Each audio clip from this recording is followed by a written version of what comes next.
Hello. आप आज आप लोग बच्चे यह समझेंगे कि अंक और संख्या क्या है। यानी अंक और संख्या की अवधारणा की अवधारणा अवधारणा अवधारणा क्या हुआ? अवधारणा। अंक और संख्या हम समझते हैं, लेकिन अवधारणा आखिर वह चीज है क्या? यानी कंसेप्ट।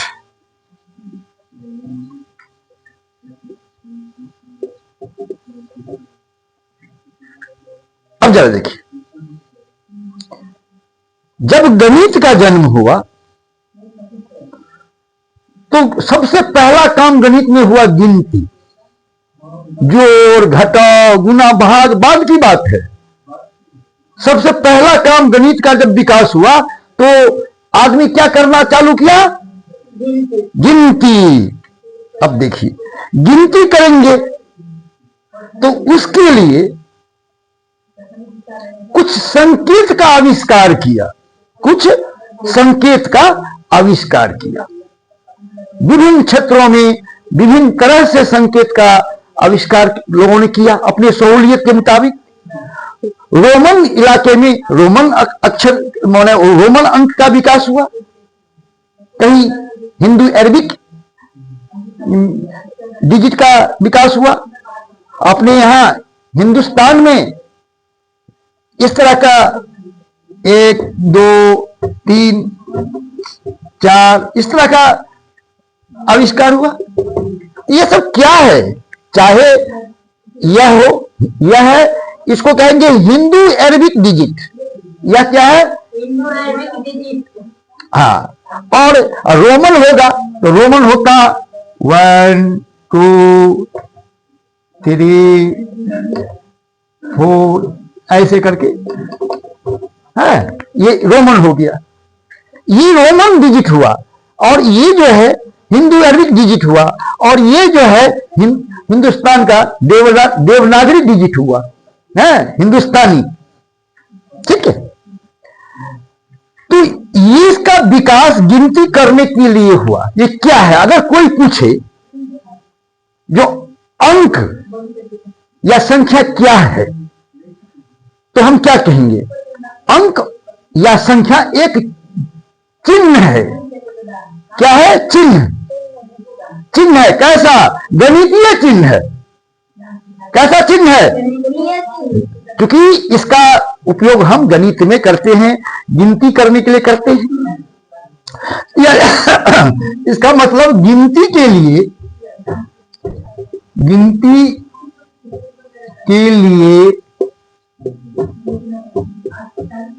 जो चिन्ह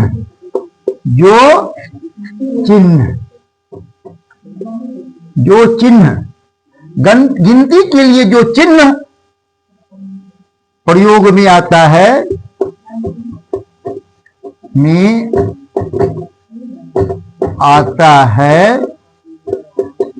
उसे अंक, संख्या कहते हैं। ये जो है डेफिनेशन हो गया। ये किसका हुआ? डेफिनेशन हो गया। किसका? अंक किसे कहते हैं, संख्या किसे कहते हैं, इसका डेफिनेशन हुआ, परिभाषा हुआ। जो गिनती के लिए जो चिन्ह प्रयोग में आता है उसे अंक या संख्या कहते हैं। तो ये गणित का आधार है। इसका ये तो ये हुआ। अगर ये ना हो तो गणित काम नहीं करेगा। इसीलिए अंक, संख्या को गणित का आधार कहते हैं। गणित का आधार कहते हैं। आधार कहते हैं। अंक और संख्या को गणित का आधार कहते हैं। जिस तरह से मकान का नींव होगा, बिना नींव का मकान होगा, उसी तरह से बिना संख्या या अंक का प्रयोग किए हुए हम गणित न तो पढ़ सकते हैं न पढ़ा सकते हैं। कोई आदमी बिना अंक का प्रयोग किए बिना न तो गणित पढ़ सकता है न पढ़ा सकता है। तो अब आइए, गिनती के लिए जो चिन्ह आता है प्रयोग में, तो उसे ही अंक या संख्या कहते हैं। दूसरा, अंक संख्या को गणित का आधार कहते हैं। आधार का मतलब हुआ जिसके बिना गणित हो ही नहीं सकता है। ठीक है, अब आइए, अब जो है, अब दोनों में अंतर क्या है, अब दोनों में अंतर क्या है इसको समझें। तो अंक यानी डिजिट कहते हैं। डिजिट, डिजिट क्या है? 1 से 9 या 0 को शामिल करते हैं 10 है। तो डिजिट की संख्या कितना हो गया जी? 23। 0 को मिलाकर, शून्य को मिलाकर, शून्य को मिलाकर, यानी शून्य को मिलाते हैं तब 10 आ जाता है। शून्य को छांटकर 9 आता है, तो शून्य को मिलाकर 10 आता है। तो अंक क्या हुआ? अंक जो है, पहला यह एकल है, यह भी चिन्ह है, यह भी गणितीय चिन्ह है, यह भी गणितीय चिन्ह है, यह भी गणितीय चिन्ह है। लेकिन यह क्या है? एकल। डिजिट क्या है? एकल। यूनिटरी है, यूनिटरी, यूनिटरी, अंग्रेजी में यूनिटरी कहेंगे। एकल है, एकल है, यह एकल है। तो डिजिट क्या है? एकल है। सबसे पहले डिजिट आया, डिजिट पहले आया और संख्या बाद में बनी। तो डिजिट जो है एकल है। पहली बात, एकल का मतलब होता है जिसको और तोड़ा नहीं जा सकता है।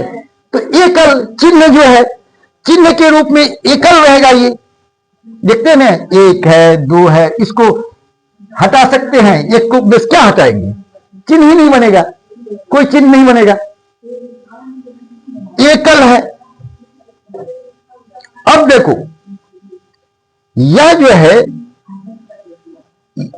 यह क्या है? संख्या का आधार है। यह क्या है? संख्या का आधार। संख्या का आधार यानी संख्या का निर्माण जो है किससे होगा?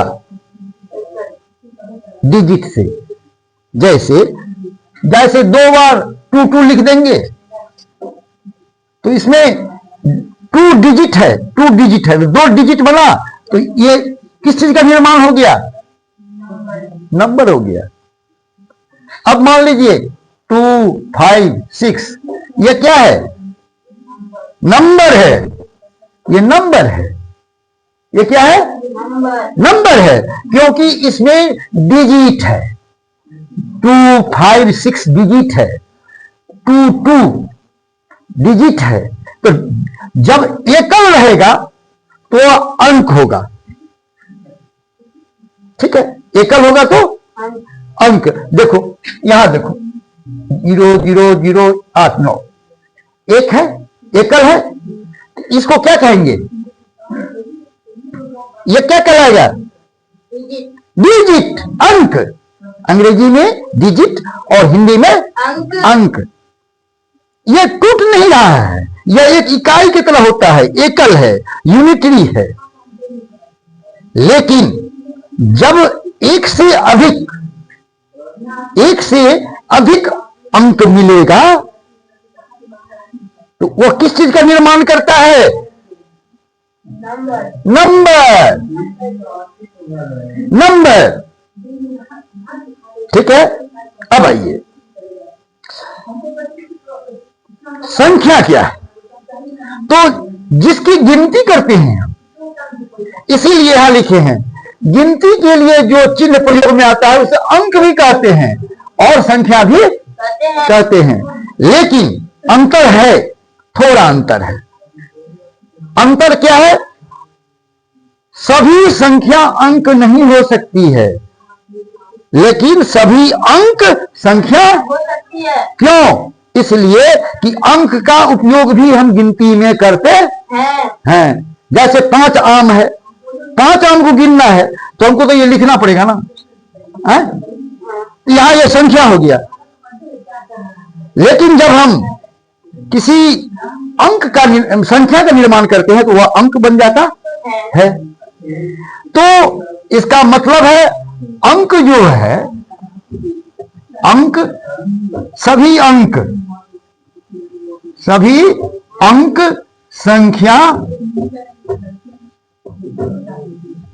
है। पहला है सभी अंक संख्या है, यानी 1 2 3 4 5 6 7 8 9 10 9 तक आएंगे ना। 1 2 3 4 5 6 7 8 9। तो ये क्या है? ये संख्या है और अंक भी है, क्योंकि एकल है तो अंक भी है। लेकिन सभी संख्या अंक नहीं होते हैं। अब देखो, सभी संख्या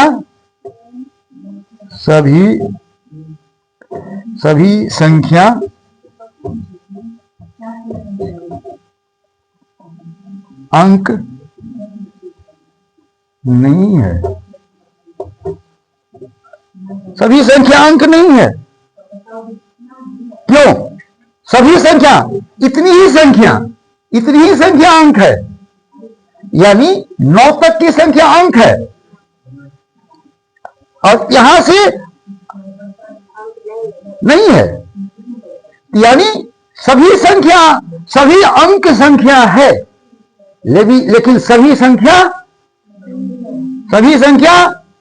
अंक नहीं है, क्योंकि अंक होने के लिए क्या जरूरी है? उसको क्या हम एकल होना चाहिए, यूनिटरी होना चाहिए। अकेले रहना पड़ेगा तब वह अंक कहलाएगा, तो वहां वो अंक नहीं कहला सकता है। लेकिन गिनती में हम इसका प्रयोग अंक का करते हैं, तब यह संख्या बन जाती है।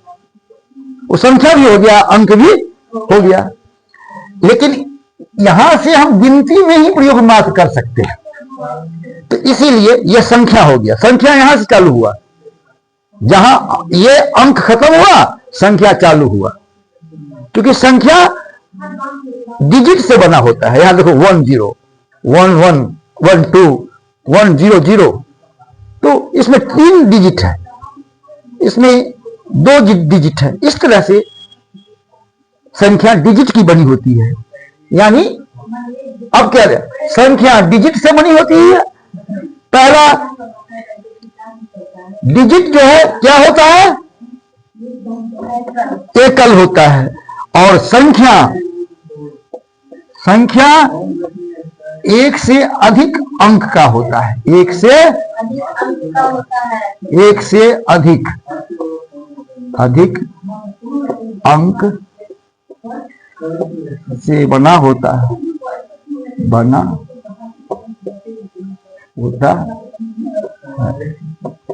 देखिए, तो अब क्या सीखे? डिजिट एकल होता है, संख्या एकल नहीं होता है। एक से अधिक हो गया तो एकल रहा। देखिए, कहीं एकल है? नहीं है। यहां तक एकल है, यहां पे एकल है, ये अंक हुआ। लेकिन जब गिनती करते हैं तो ये भी संख्या में हो जाता है। इसको भी हम संख्या, ये भी संख्या होती है, संख्या हो जाती है। 5 संख्या भी है, 5 क्या है? डिजिट भी है, नंबर भी है, डिजिट भी है। लेकिन 10 जो है डिजिट नहीं है, वो क्या है? नंबर है। ठीक है, तो आप अंक और संख्या में क्या डिफरेंस है क्या अवधारणा है, अब बच्चे समझ गए ना? ठीक है, अब आगे गणित की ये जानकारी अगले क्लास में दिया जाएगा आप लोगों को।